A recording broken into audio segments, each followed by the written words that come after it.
The memories of a deceased man are put into the brain of a living person. Does this sound similar to anything which came out, I think, last year or so?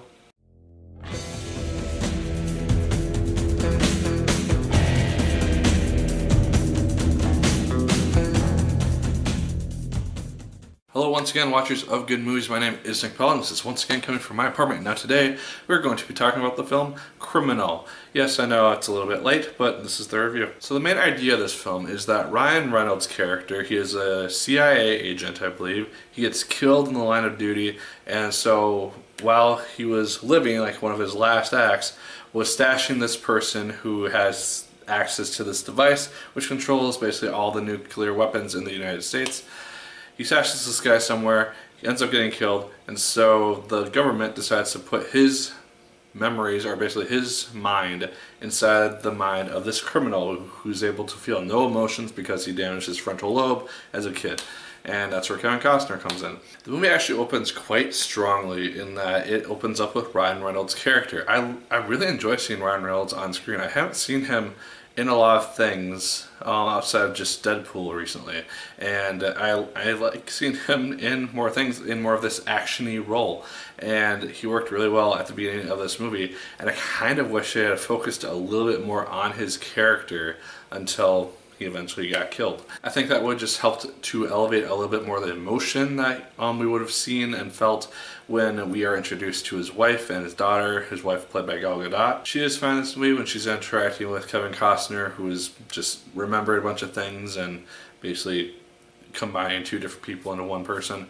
It was cool how it was done, and I'll get into more of it right now, actually. Kevin Costner plays this guy named Jericho. He starts out the movie just completely emotionless, doesn't have any sense of right and wrong, and he just takes down people without a second thought. There's a scene where he's in the back of a basically police vehicle. He ends up like slitting one guy's throat, crashing the car, and then gets out of the car, basically takes the person from the car that they hit, puts him in the back, sets the car on fire, and just walks away. Just three bodies just burning, and it's just and you just see how ruthless this guy is, and just how he just doesn't give a shit at all who he takes down to get what he wants. And it was a very cool kind of thing to see as just the darkest side of this character. And then as Ryan Reynolds' character, his memories start to be more ingrained into Kevin Costner's character, this Jericho guy, he begins to change his personality a little bit. He starts to feel these emotions that he's never felt before,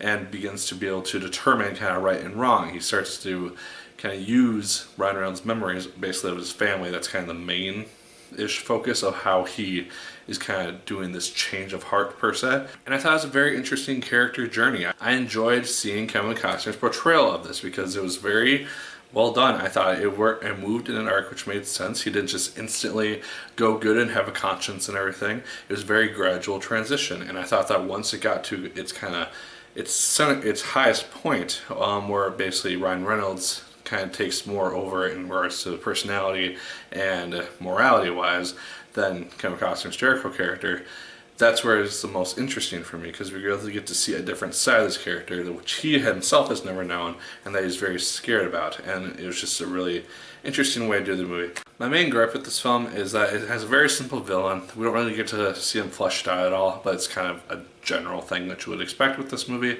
as well as a very generally simple plot.